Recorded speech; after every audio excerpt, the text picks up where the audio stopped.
Good morning बच्चों, good morning, good morning, good morning. How's my फौज, कैसी है मेरी फौज?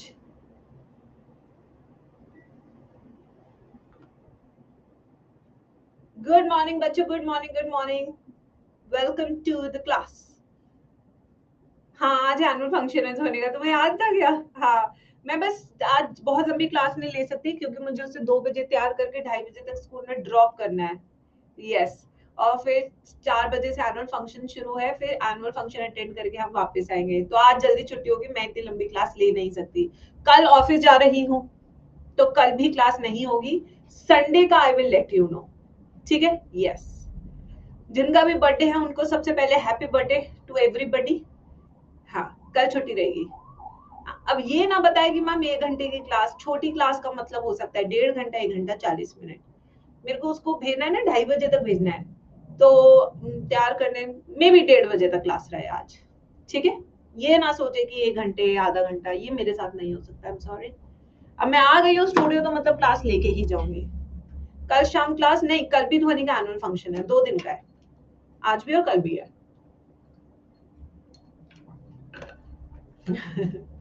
हाँ, तो छुट्टी मत बोला करो यार मैम, मैम यार, मतलब कल छुट्टी है, कल नो क्लास। हाँ, थैंक यू नवनीत बेटा, थैंक यू।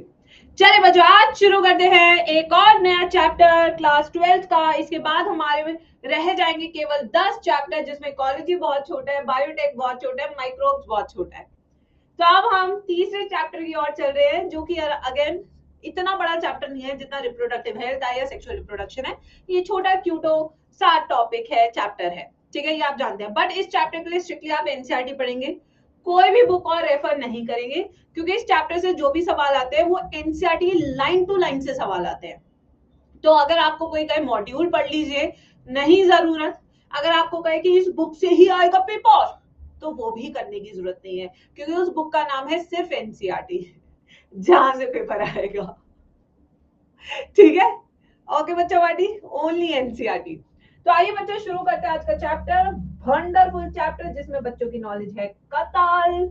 आ जाइए। तो चैप्टर का सीक्वेंस थोड़ा डिफरेंट रहेगा, मैं इंट्रोडक्शन वाला पार्ट बाद में पढ़ाती हूँ। I start with the main topic of the chapter, contraceptive devices. ये मैं सोचना कि मैम ने छोड़ दिया, मैम ये कल की क्लास में जो भी नेक्स्ट क्लास होगी उसमें मैं कराऊंगी। ठीक है? ये मैं सोच रही कि छोड़ दिया। I start with the main topic first.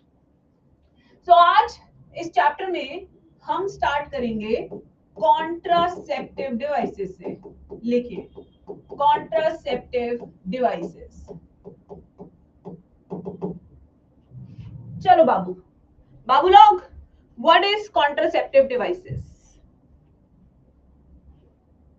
Ma'am Sunday को नो क्लास, प्लीज। क्या हो गया? अब ये वाली क्लास करते हैं ना। देखो यार, संडे को क्लास लेने में मुझे भी मौत आती है, please try to understand this. सिर्फ तुम ही नहीं हो जिसे मौत आती है संडे को क्लास लेने में, मेरी भी उतनी ही मौत आती है। समझो बात को। I am also human.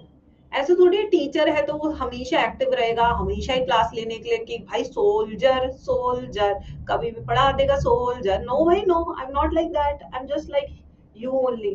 मुझे भी मौत आती है, इसलिए मैंने कहा कि संडे का कंफर्म नहीं है। और कंफर्म का मतलब यही होता है कि ऑलमोस्ट नहीं होगी क्लास। बट तुम्हें 2 दिन एक साथ छुट्टी देखते हुए तुम्हारी, मुझे बहुत दुख आता है, बस ये चिढ़ होती है। चलो आ जाओ गाइस।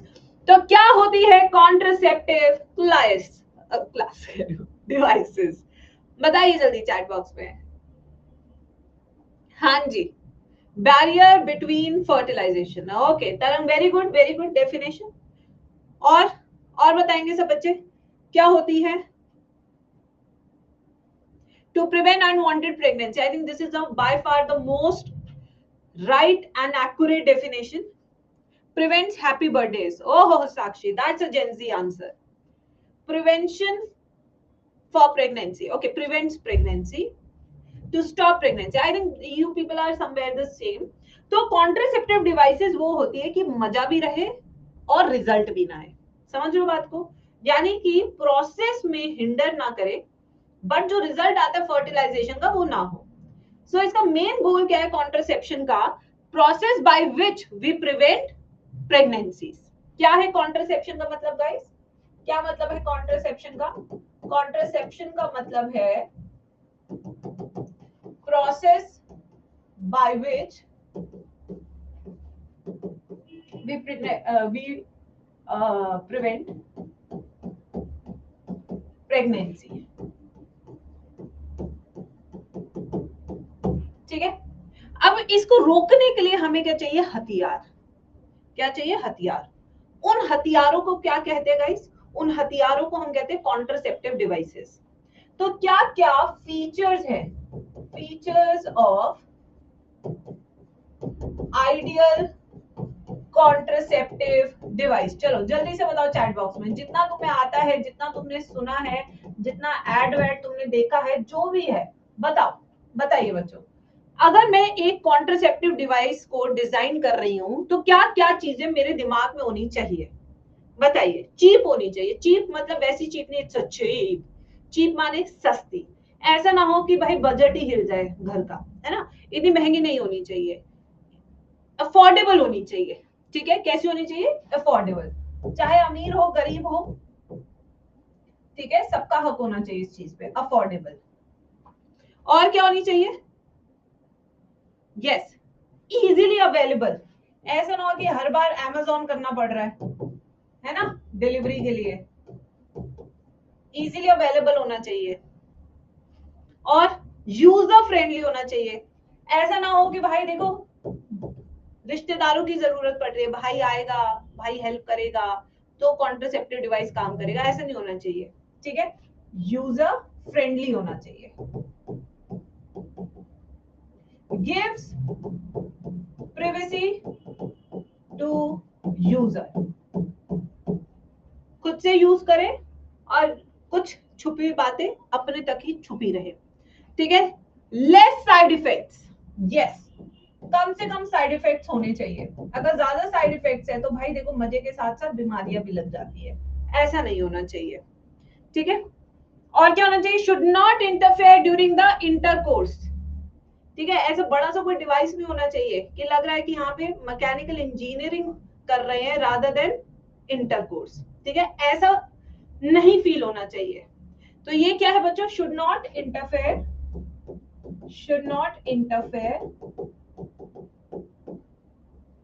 ड्यूरिंग कोइटस या इंटरकोर्स। और बताइए नेक्स्ट, और क्या हो सकता है बताइए? prevent STDs is additional benefit. Not all devices gives you prevention against STDs. हाँ बताइए। गुड क्वालिटी, विशाल विशाल कह रहे थे, वो क्वालिटी बढ़िया होनी चाहिए, जैसे हल्दीराम के लड्डू वैसे ही कॉन्ट्रासेप्टिव डिवाइस। मैं क्वालिटी के साथ नहीं कॉम्प्रोमाइज करेगा। यस, वो कह रहे क्वालिटी बेस्ट होनी चाहिए।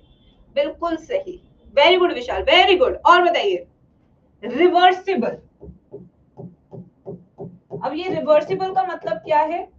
कि अगर कपल चाहते हैं प्रेगनेंसी कराना तो ऐसा ना हो कि सीधा भाई इनफर्टाइल बना के छोड़ दिया।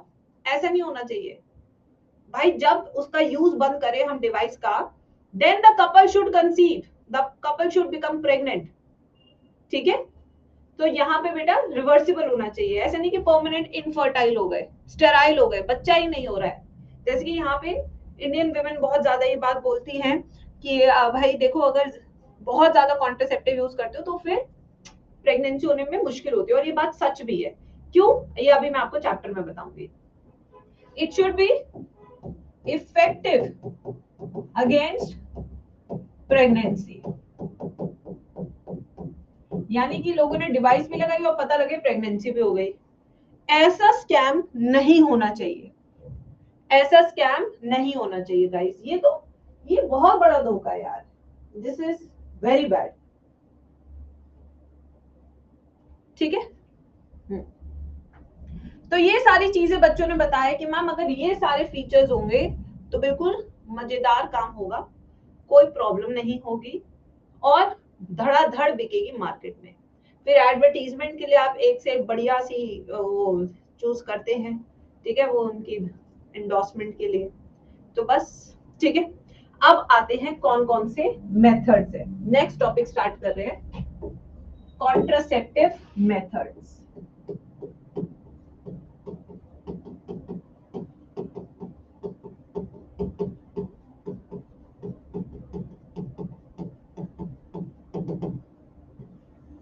कॉन्ट्रासेप्टिव मेथड्स, आइए बच्चों।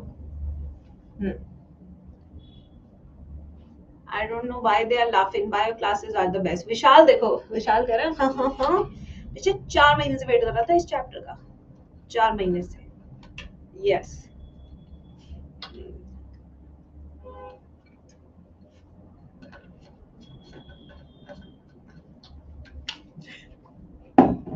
चलो आ जाओ।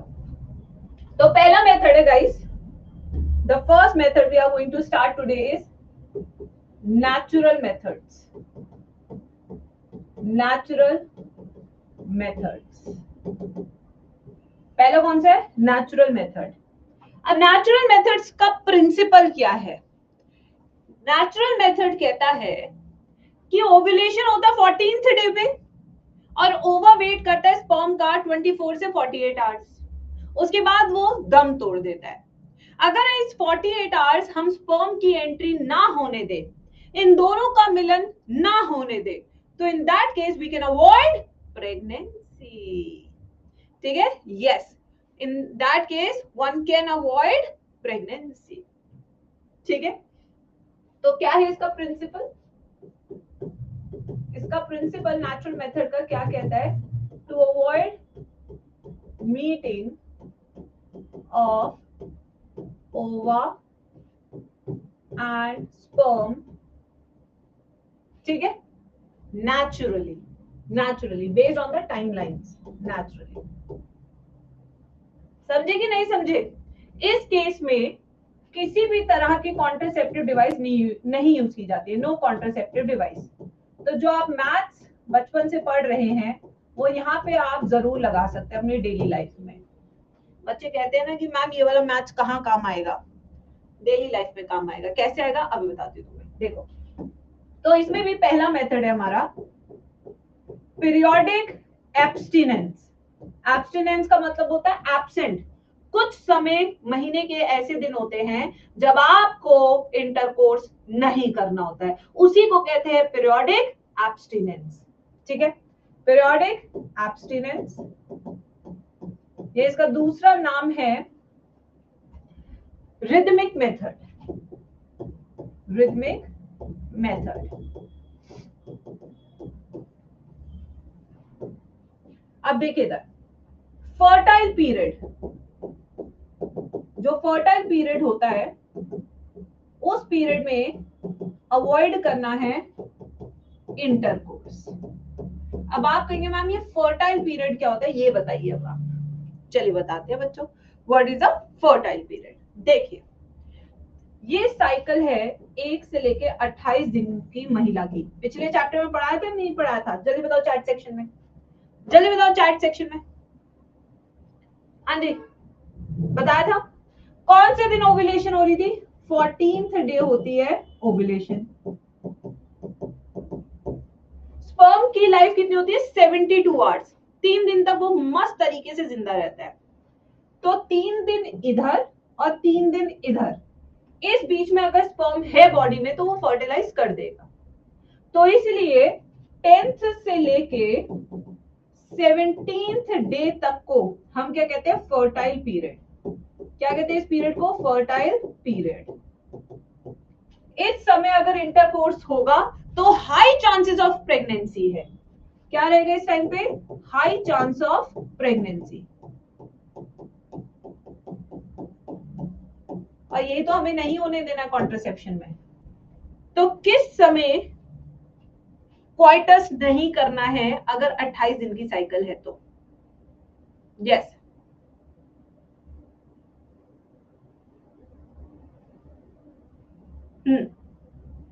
Yes, 10 to 17th day.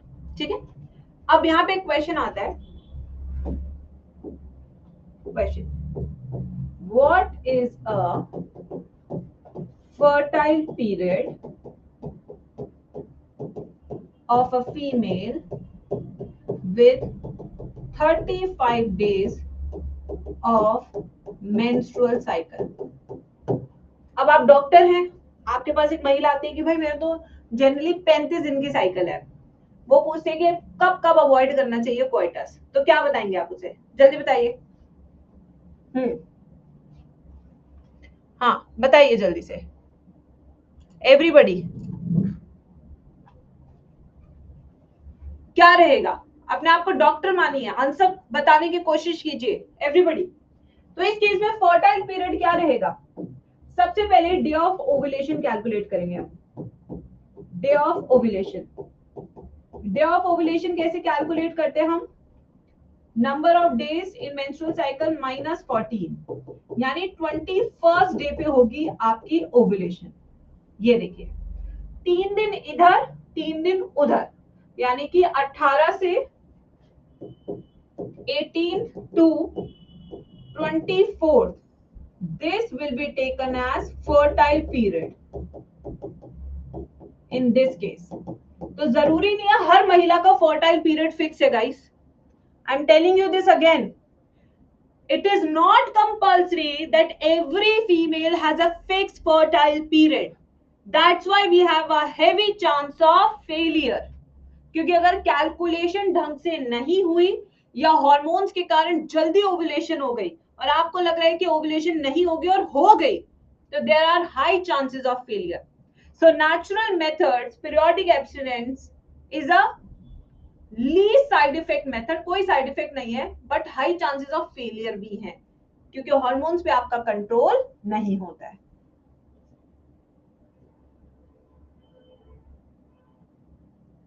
क्या ये बात समझ में आई या नहीं आई सभी बच्चों को? लिखिए सब। Is a fertile period, periodic abstinent, rhythmic method clear? मैंने ये भी समझा दिया कि कैसे कैलकुलेट करते हैं फर्टाइल पीरियड। 3 दिन किसके ऊपर ले रहे हैं हम? स्पर्म की जिंदगी पे।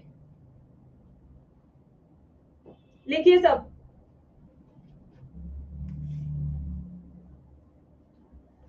Now we'll start with the next slide.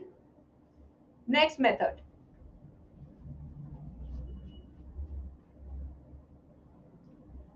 Natural method में जो सेकंड मेथड आता है वो आता है हमारा कोइटस इंटरप्टस। कोइटस इंटरप्टस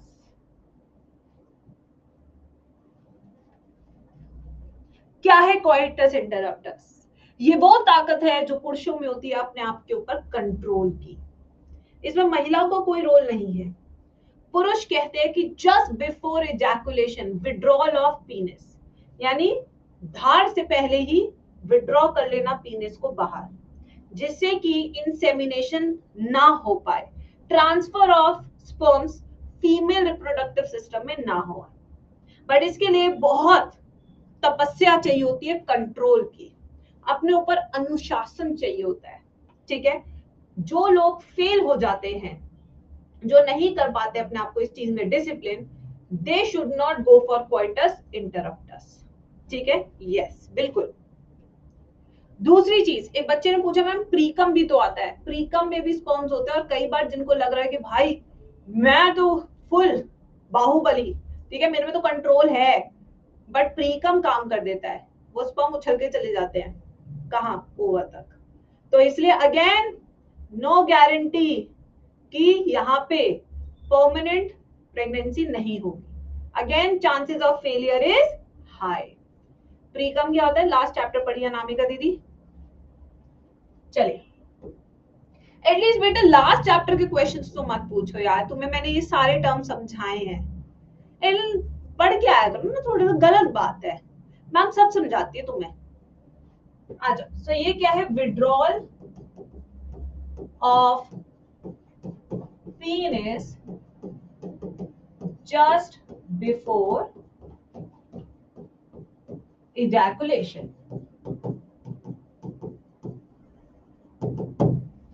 ठीक है बच्चों, just before ejaculation। अब आते हैं इसमें तीसरा मेथड, नेचुरल मेथड में। Anybody who can tell me the name of it? Try कर सकते हैं आप, नहीं आता कोई नहीं, डरने की बात नहीं है। ये कौन से बड़े नीट के टॉपर्स हैं, बन जाएंगे, अभी नहीं है। कौन सा है? Lactational amenorrhoea.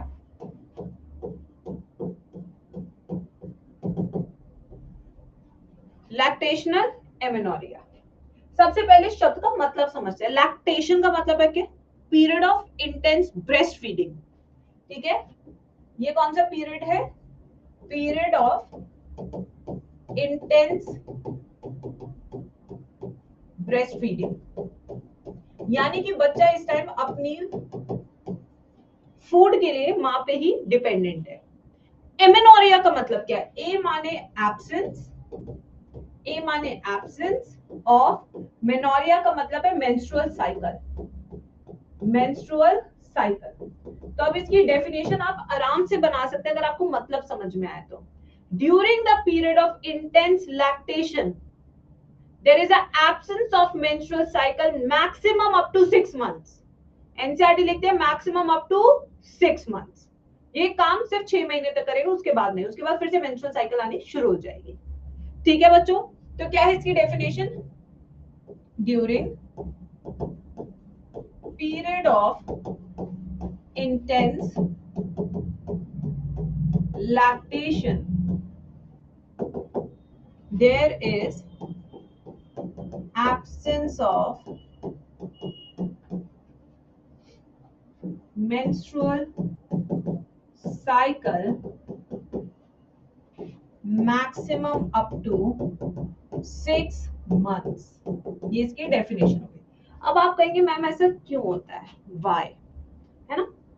ये आपके दिमाग में सवाल आना चाहिए क्योंकि नीट में ये सवाल आ चुका है गाइस, एज असर्शन रीजन। ये नीट का सवाल है, वाई, ऐसा क्यों हो रहा है मैम, क्यों मेंस्ट्रुअल साइकिल नहीं हो रही? ये जरूर आना चाहिए आपके दिमाग में। जब लैक्टेशन होता है तो कौन सा हार्मोन सबसे ज्यादा था? अरे वो मिल्क सिंथेसाइजिंग हार्मोन कौन सा था जो लास्ट चैप्टर में पढ़ाई थी मैम, बताओ जल्दी। अगर मिल्क बनवाना है तो हार्मोन कौन सा चाहिए था? मिल्क इंजेक्शन नहीं पूछ रहे, मिल्क सिंथेसाइजिंग हार्मोन पूछ रहे, दोनों में फर्क है। प्रोलैक्टिन, कौन सा हार्मोन है वो? प्रोलैक्टिन।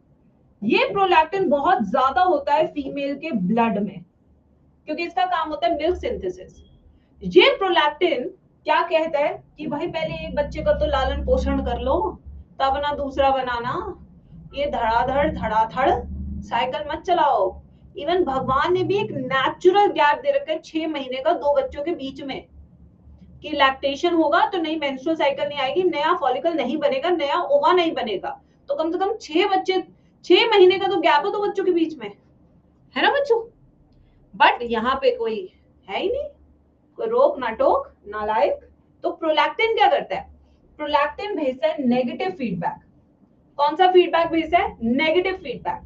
किसको भेजता है? जीएनआरएच को, एलएच को, एफएसएच को। इन तीनों हार्मोन के एब्सेंस में there is no menstrual cycle up to 6 months। और जरूरी भी नहीं है सब में 6 महीने का गैप हो, ऐसा कुछ नहीं है बाबू भैया, ऐसा कुछ नहीं है, कुछ नहीं है। कुछ ऐसी भी फीमेल्स होती है जिनका 1 महीने बाद मेंस्ट्रुअल साइकिल वापस बैक टू ट्रैक आ जाता है, जिसके कारण फिर से बच्चे हो जाते हैं। धोखे में मत रहना 6 महीने का, भाई भगवान ने हमें श्योरिटी दे रखी है, अब नहीं कोई किलकारी आएगी, बिल्कुल धोखा है ये, सरासर धोखा, तुरंत से। और देखो 9 महीने से मेंस्ट्रुअल साइकिल हुई नहीं है, बच्चा हो गया, सिस्टम भूखा बैठा है महिला का कि भाई अब मेरे को ओवा बनाना है, और इतना ज्यादा सेंसिटिव होता है कि अगर मरा हुआ स्पर्म भी आएगा ना तो वो भी फर्टिलाइज कर जाएगा क्योंकि भरी बैठी है। समझो 9 महीने से साइकिल हुई नहीं है मेंस्ट्रुअल साइकिल, तो बॉडी इस टाइम सबसे ज्यादा रिसेप्टिव होती है, इसलिए सबसे ज्यादा बच्चे इस टाइम पे होते हैं। आप भूल कर रहे हैं कि 6 महीने होगा नहीं, बॉडी तैयार बैठी है कि मेरे को करने का है, और इस बीच में भूल हुई तो बस रिजल्ट भी आ गया तुरंत है। ठीक है, तो इसलिए ये एक धोखा है बस। ठीक है बच्चों, समझ आया नहीं आया? सब बताएंगे।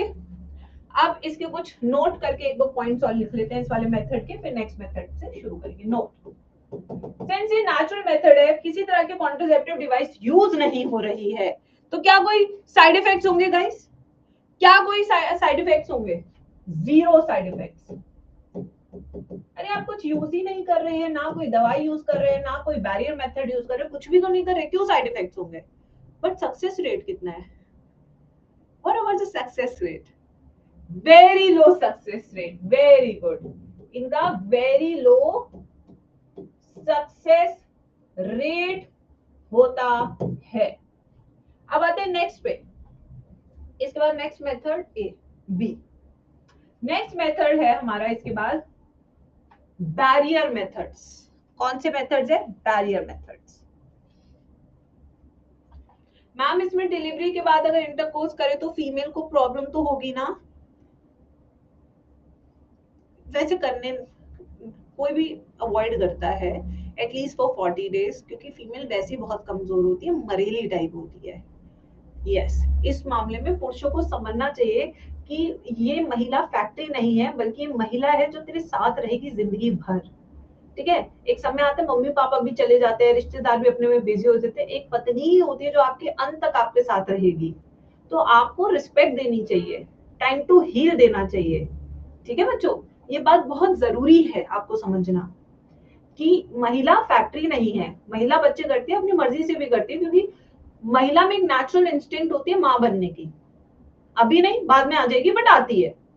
नेचुरल इंस्टिंक्ट होती है कि अगर इस एज के बाद उसे बच्चा नहीं मिला तो वो पागल हो जाती है। ठीक है, क्योंकि that is how we are born with, we have hormones like that. But उस टाइम पे रिस्पेक्ट मिलनी चाहिए, टाइम मिलना चाहिए। ठीक है, यस। नेक्स्ट आते हैं बैरियर मेथड्स पे।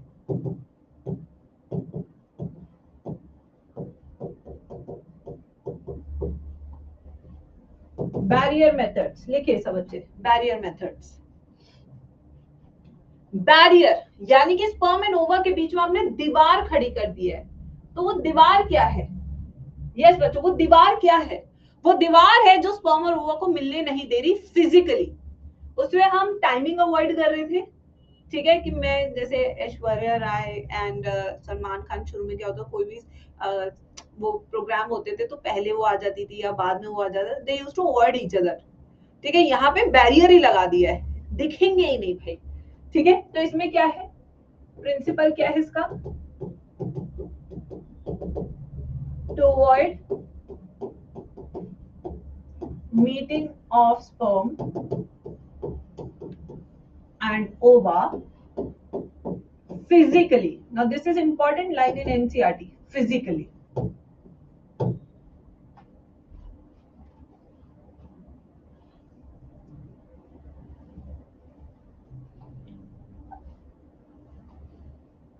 Now barrier methods for male. We will start with the first one, barrier methods for male.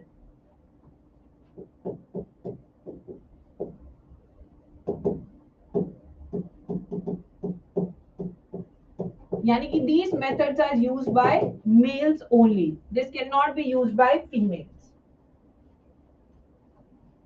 इसमें सबसे पॉपुलर, सबसे कॉमन, जिसकी ऐड तभी आती है जब घर में सब बैठ के एक साथ खाना खा रहे होते हैं। ठीक है, यस। तब मम्मी भी लाइक, मैं आती हूँ जी, रोटी रोटी मैं आ।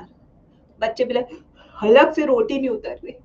अरे ऐड खत्म, रोटी नहीं उतर रही, आज क्यों नहीं उतर रही है रोटी हलक से? ठीक है, यस। चलो, तो आ जाइए, इसी के बारे में अब हमें पढ़ना है। तो सबसे पहले इसका नाम है कॉन्डम। सो इसमें एक रिंग लाइक स्ट्रक्चर होता है, और ये खोल के कुछ लास्ट में एक हल्का सा ये एयर स्पेस होता है, जिससे कि वैक्यूम ना बने।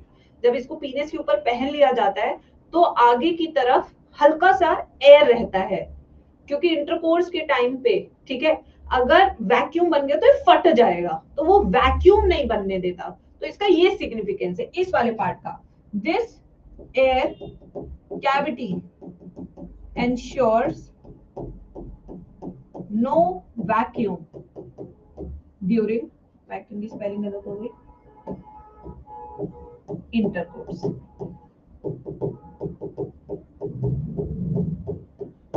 वरना ये फट जाएगा प्रेशर से।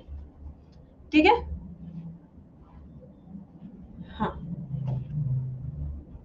जो मोस्ट फेमस ब्रांड है इंडिया में फॉर कॉन्डम्स, फेमस ब्रांड जो कि इंडियन गवर्नमेंट ने इंट्रोड्यूस किया था, 1 रुपए का मिलता था।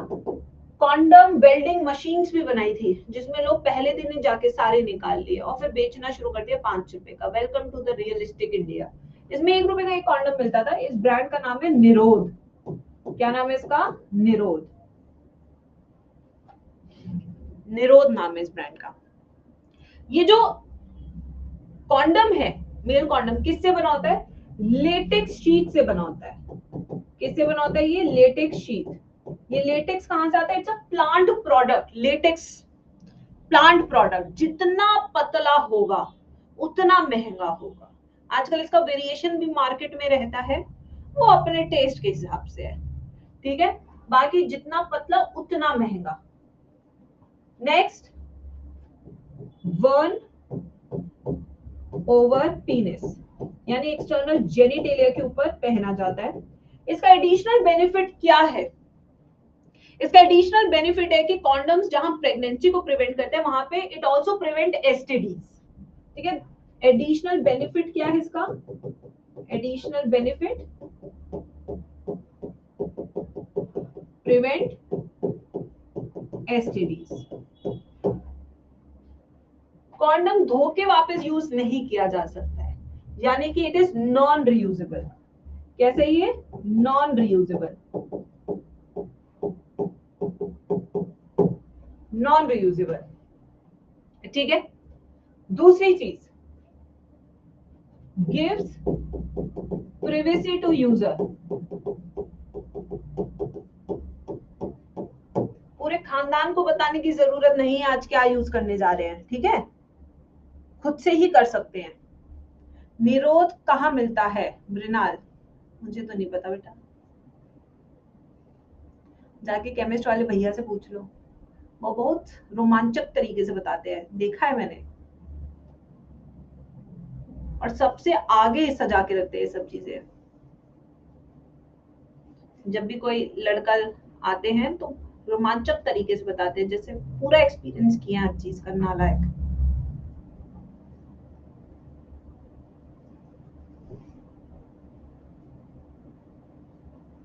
लिखिए सब, नेक्स्ट स्लाइड पे शुरू करेंगे फिर हम। रोहन बेटा अब इतना तो मत ही पूछो यार, इसके लिए तो तुम्हारी दीदी भैया वाली क्लासेस है, ठीक है। हम टीचर है यार, हम दीदी भैया बन नहीं पा रहे ना, वो इतना आ नहीं पा रहा। देखो, as a teacher I will tell you everything but not beyond a limit यार। बच्चों समझो इस बात को, वो दीदी भैया वाला एटीट्यूड है नहीं ना अभी हम में, हम बड़े हो चुके हैं थोड़े से। नहीं, सॉरी की बात नहीं है, आप लोग के डाउट्स जेन्युइन है, मैं ये नहीं कहूंगी, बट ठीक है, मैं फिर भी कहूंगी कि अभी दीदी भैया वाले लेवल पे हम गए नहीं है।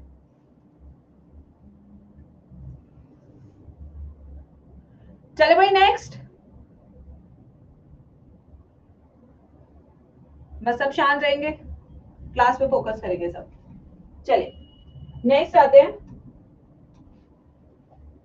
Barrier methods for female.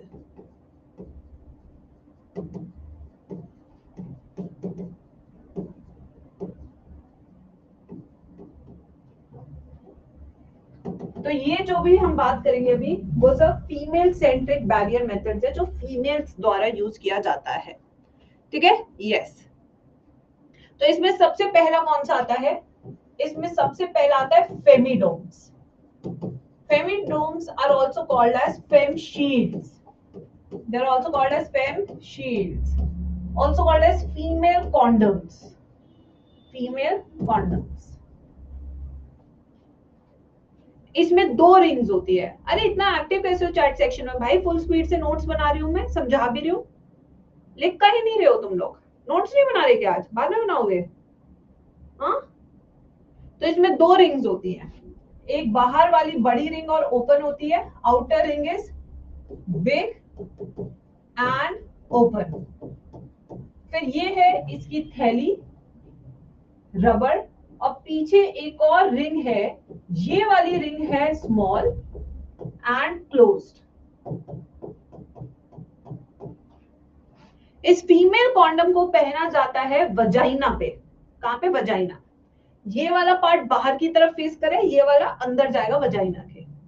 ठीक है बच्चों, so this is 1 over vagina. Since ये पूरा एक्सटर्नल जेनिटेलिया कवर कर रहा है, तो this can also prevent STDs.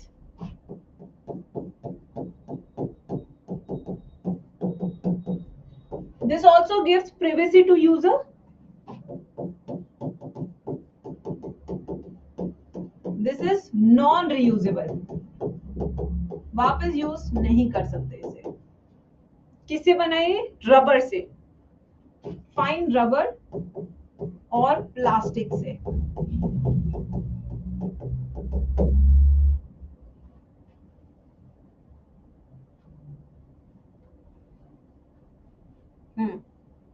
अरे दोनों ओपन होगा बेटा, तो यहां से स्पर्म चला नहीं जाएगा सर्विक्स में। हाँ, तो इस पे चला नहीं जाएगा, इधर से स्पर्म रोकना ही तो है ना स्पर्म को बाहर से। अब मान लो कि दिस इज अ पीनिस, ये पीनिस की एंट्री हुई, तो यहाँ पे स्पर्म आया। आप कह रहे हो अगर ये ओपन होगा तो स्पर्म तो चला गया, आ गया, फिर किस बात का बैरियर है भाई? किस बात का बैरियर है? ठीक है, लॉजिक लगाओ ना, it's all logical. Yes Hiten. Next, इसी में दूसरे आते हैं डायफ्राम्स, वॉल्स, सर्विकल कैप। तीनों का स्ट्रक्चर ऑलमोस्ट सेम होता है, थोड़ा सा डिफरेंट हो सकता है।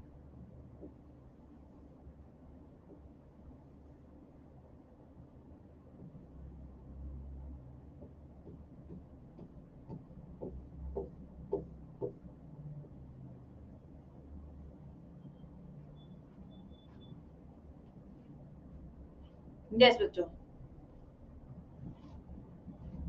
अब देखिए, this is a part inserted in cervix, ये सर्विक्स में पहना जाता है। अब यहां से अगर स्पर्म आ रहे हैं नीचे की तरफ से, तो यहाँ पे ऊपर क्या है? डोम शेप स्ट्रक्चर है जो इन स्पर्म्स को यूट्रस तक नहीं जाने देगा।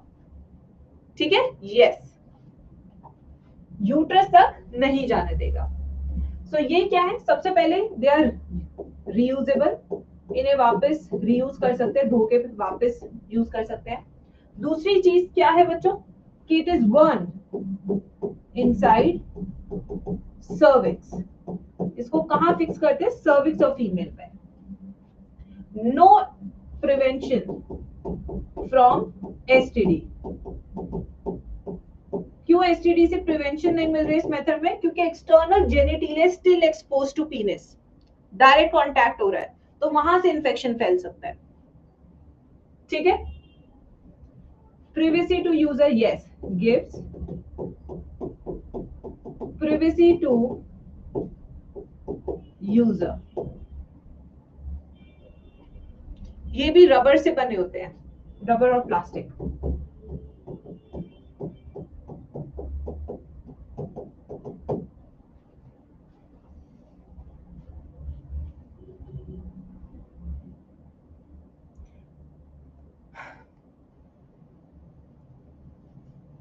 लिख लिया सबने? बेटा please let not get into LGBTQ, they are not. अब क्या बनूं कोई, let's not get into that, stick to the topic.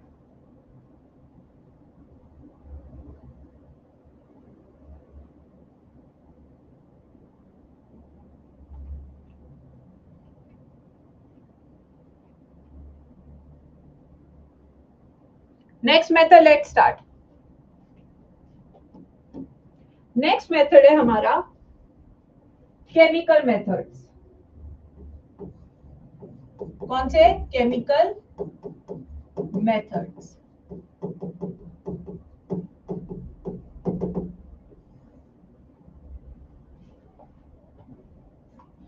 Chemical methods, तो यहां पे हम, अब मैं ब्लॉक करना शुरू कर दूंगी बच्चों को। Last warning to students, Last warning. Last. I will block now. Okay. Now chemical methods में as you can see chemicals है. क्या है? Chemicals. कौन से chemicals है ये chemicals है जैसे बैरियम सल्फेट, जैसे जिंक सल्फेट. ये वो केमिकल्स है जिन्हें हम कहते हैं स्पर्मिसाइडल केमिकल्स. कैसे केमिकल्स है ये? स्पर्मिसाइडल. स्पर्मिसाइडल केमिकल्स कौन से होते हैं? विच किल स्पर्म्स. तो ये वो केमिकल्स होते हैं जो स्पर्म्स को मार देते हैं. ठीक है. तो बेटा ये इंडिपेंडेंटली यूज नहीं किए जाते chemical methods, rather they are used with barrier methods. ठीक है. किसके साथ यूज किए जाते हैं? With barrier methods. जैसे कि कॉन्डम है. अब कॉन्डम मान लो कि 1% भी अगर टीयर हो गया तो इंसेमिनेशन हो जाएगा. तो इस केस में क्या करते हैं कि उस कॉन्डम के अंदर एक क्रीम या जेली की लेयर लगा देते हैं स्पर्मिसाइडल केमिकल की, कि अगर ये टीयर भी हो गया समहाउ तो ये केमिकल स्पर्म्स को मार देगा. तो this will give additional efficiency against pregnancy. ठीक है. तो ये पाउडर की फॉर्म में भी होते हैं, जेलीज की फॉर्म में भी होते हैं, क्रीम्स की फॉर्म में भी होते हैं, फोम टैबलेट्स की फॉर्म में भी होते हैं. बड़े अलग अलग तरीके हैं. ठीक है. So these chemicals increases efficiency of barrier methods. These chemicals are available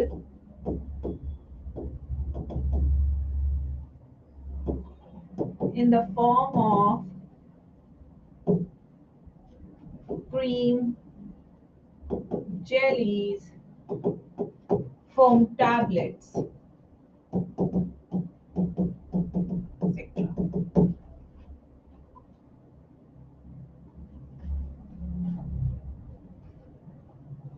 side effect chemical का हो सकता है, जो हो सकता है थोड़ा बहुत इरिटेशन टाइप. हर केमिकल इफेक्ट करता है. ऐसे थोड़ी आजकल इतने कैंसर हो रहे हैं. कहाँ से हो रहे हैं कैंसर? पहले तो नहीं होते थे, अब क्यों हो रहे हैं cancer?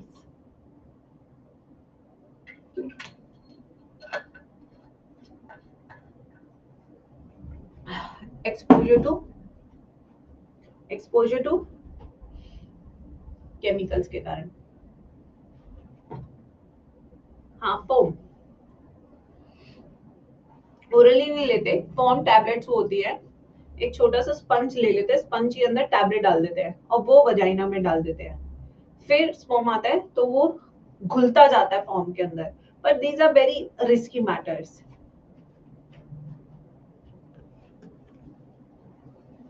Hello hello hello.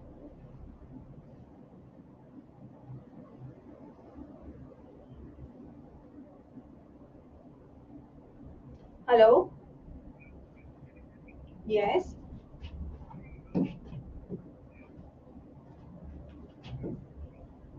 Okay, I had a word with Ankit yesterday. From your team, so I'll get back to you. Ankit from your team.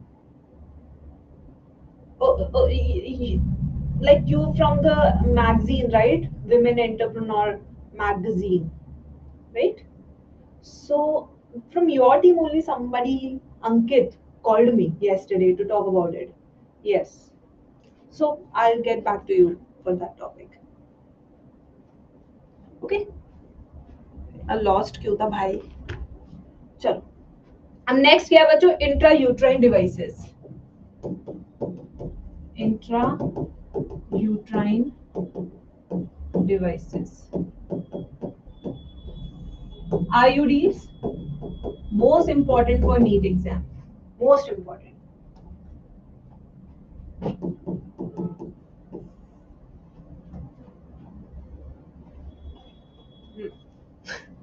British.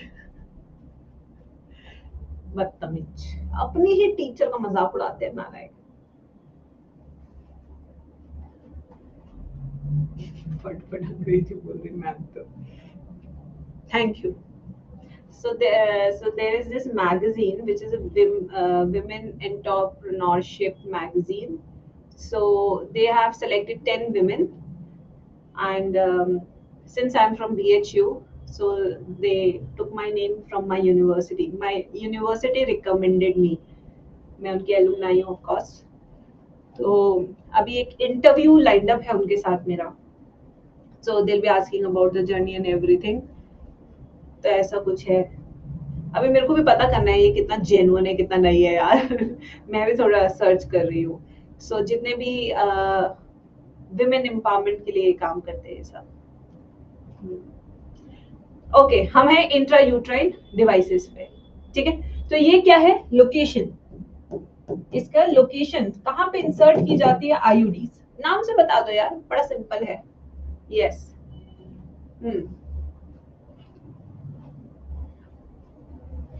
बताइए. यूट्रस, बिल्कुल. इंट्रा यूट्राइन डिवाइसेस यूट्रस में insert की जाती है. Uterus में. So IUDs gives privacy to user? No, because इसके लिए हमें चाहिए होते एक्सपर्ट नर्सेस और doctors to insert them inside the uterus. So IUDs do not give privacy to user.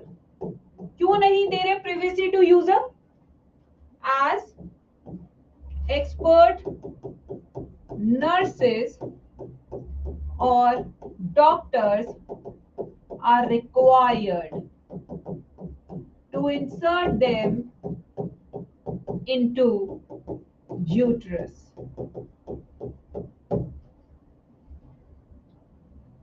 ठीक है. सो आईयूडीज, आपको लगता होगा कॉन्डम सबसे पॉपुलर मेथड है, बट आप गलत है मेरे प्यारे बच्चों, क्योंकि एनसीईआरटी कहती है कि IUDs are the most used method in India. Most used method in India. हैरानी होती है बच्चों, मुझे भी हुई थी पढ़ के, बट एनसीईआरटी ऐसा कहती है. आखिर ये क्यों सबसे ज्यादा पॉपुलर है इंडिया में? क्योंकि आईयूडीज 1 साल के भी होते हैं, 2 साल के भी होते हैं, 3 साल के भी होते हैं. तो अगर किसी कपल को चाहिए कि मेरे 2 बच्चों के बीच में 2 साल का गैप हो, 3 साल का गैप हो, तो this is a perfect contraceptive device to give a gap between 2 children. ठीक है. तो क्या एनसीईआरटी सच बोल रही है? Of course. जब तक तेरा नीट नहीं हो जाता एनसीईआरटी सच है, मत मान कुछ और. ठीक है. हाँ बच्चों. So this gives time between 2 children. Spacing के लिए 2 बच्चों के बीच में. Most use method in India. One of the most use method. बिल्कुल सही है. अंग्रेजी समझो. One of the most use method, यानी कि 10 मेथड्स में से one of the most use method है ये इंडिया का. अब एक गधो, वन का मतलब ये नहीं है कि यही. वन का मतलब है कि out of everything this one is the most used method. तुम्हारी अंग्रेजी तो ठीक करनी पड़ेगी भाई, क्लास तो लगानी पड़ेगी तुम लोग की. अब आएंगे types of IUDs. Next topic important again, types of IUDs. मुझे तुमसे डर लगने लगा और तुम्हारी अंग्रेजी से. विलेज में तो कुछ ऐसा यूज नहीं करते. विलेज में कॉन्डम यूज करते हैं. विलेज में तो कुछ यूज ही नहीं करते हैं.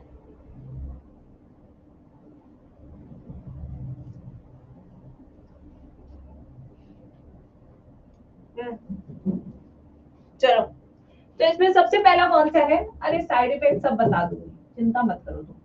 फर्स्ट कौन सा है इसमें? Lipase loop. हमारे पड़ोसी देश का सबसे ज्यादा यूज होने वाला कॉन्ट्रासेप्टिव मेथड, यानी कि ची का मी का देश. तो यहाँ पे क्या है? अबे पड़ोसी देश का मतलब चाइना भी हो सकता है, गधो. एक ही नहीं होता. तो ये है lipase loop. This is how the structure of contraceptive device looks like.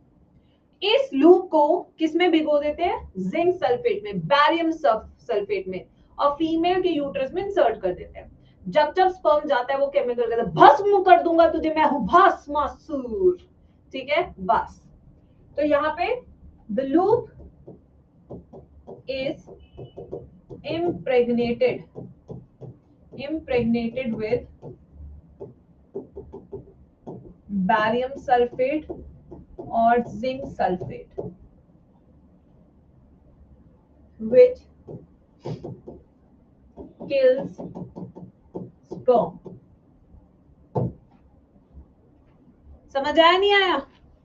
And this also makes uterus hostile. इतना केमिकल के बाद यूट्रस भी कहता है अरे भाई जान ले ली इसने. Yes, and also makes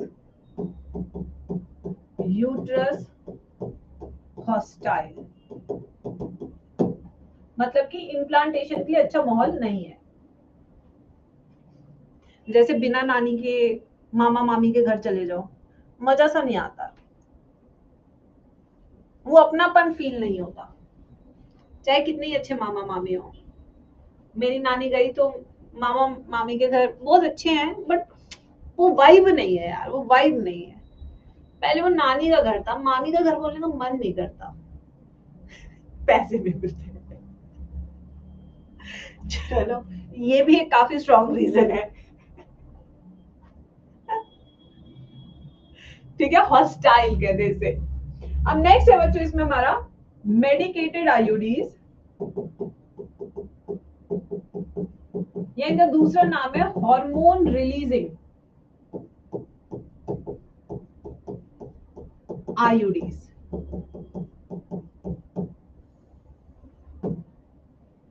पता तो लग ही गया होगा. फेमस एग्जांपल,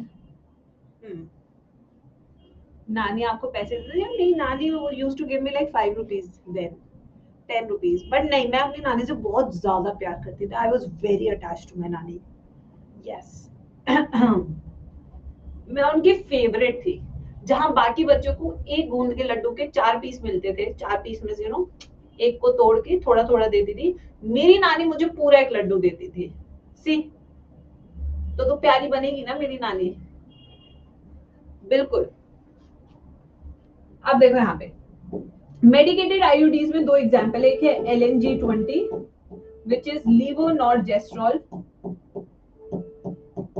20, एंड दूसरा कौन सा बच्चों? प्रोजेस्टेसर्ट. ये दूसरा है. ठीक है, आखिर ये दोनों कौन से हार्मोन्स रिलीज करती है गाइस? आइए नॉन मेडिकेटेड में आ जाएगा. नॉन मेडिकेटेड आईयूडी लिख लो इस पे. हाँ भाई, कौन से हार्मोन्स आ रहे हैं नाम से देख के बताएंगे सब. Estrogen and progesterone. They releases estrogen and progesterone. ये दोनों हार्मोन्स मिलके क्या करते हैं? ओव्यूलेशन नहीं होने देते, इम्प्लांटेशन नहीं होने देते, और सर्विकल म्यूकस को थिक कर देते हैं. Thickens cervical mucus. अब सर्विकल म्यूकस इतना थिक हो जाएगा तो कौन नहीं आ पाएगा? स्पर्म नहीं आ पाएगा ऊपर. स्पर्म नहीं आ पाएगा ऊपर. ये क्यों होते हैं, कैसे होता है, ये अभी मैं बताऊंगी नेक्स्ट मेथड में, पिल्स वाले में. चलो गाइस जल्दी लिखो यार. नॉन मेडिकेटेड का मतलब है कि उसमें कोई भी हार्मोन रिलीजिंग नहीं होता है. ठीक है, चलो चलो यार जल्दी करो, घर से फोन आ रहा है मेरे.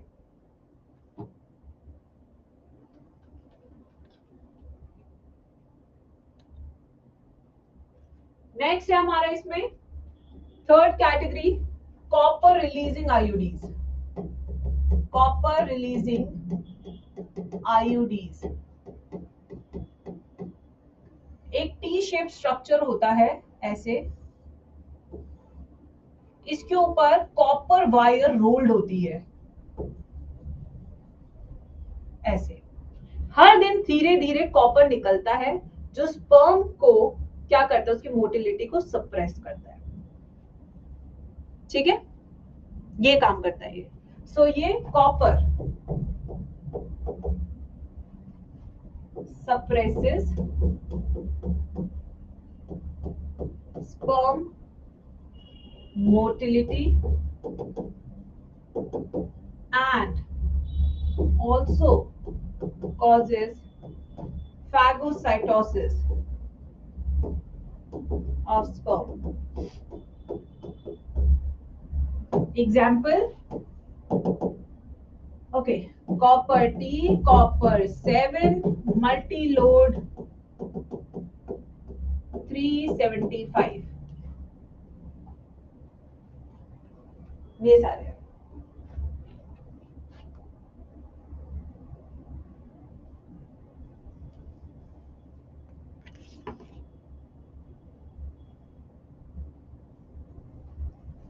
मैम इतना सब बस फीमेल्स के लिए क्यों? Because everybody is obsessed with females guys.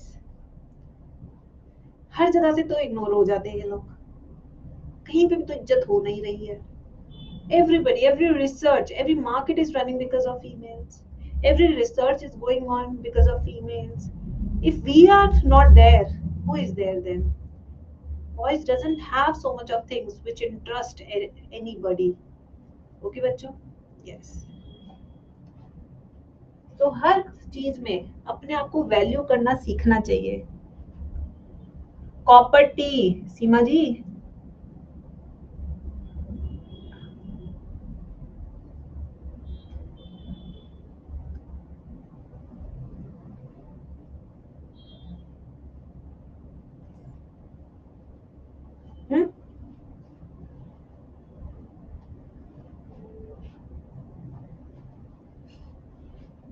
Phagocytosis का मतलब होता है जब स्पर्म को खा लिया जाता है, उसे कहते हैं फैगोसाइटोसिस। सप्रेसिस, मैम कॉलेज में लड़के लड़कियां ताड़ने जानते, वो बॉन्ड हो जाएगा। ठीक है, ओके ओके बाबा, ओके चलो बच्चों आज हम इतना ही करेंगे। मेरे घर से फोन आ रहा है, ध्वनि थोड़ी ट्रबल कर रही है। मेरा मन तो है अभी आधा घंटा और पढ़ाने का, आज कंप्लीट हो जाता पूरा। ज्यादा कॉन्ट्रासेप्टिव बचे नहीं, एक बस एक ये बड़ा पिल्स वाला ही बचा समझाने के लिए, और कुछ है नहीं इस चैप्टर में। तो आज तुम्हारी मौज होती हुई तो तुम्हारी होती नहीं है मेरी क्लास में। अब देखो चैप्टर हमारा सिलेबस बहुत आगे चल रहा है। आपकी 2 दिन की छुट्टी है, सैटरडे संडे। बहुत भारी मन से मैं आपको सैटरडे की छुट्टी दे पा रही हूँ, क्योंकि कल काम फंस गया मुझे ऑफिस का। बहुत भारी मन से वीकेंड ऑफ मिल रहा है तुम्हें। अब हम मंडे को मिलेंगे, ठीक है? यस, तो ये चैप्टर हम मंडे को कंप्लीट करके we will start with principles of inheritance. हाँ बच्चे, मैं एक नौवीं की क्लास या तो शाम में लूंगी, ठीक है? हो सकता है कि वेंसडे की क्लास शाम को हो।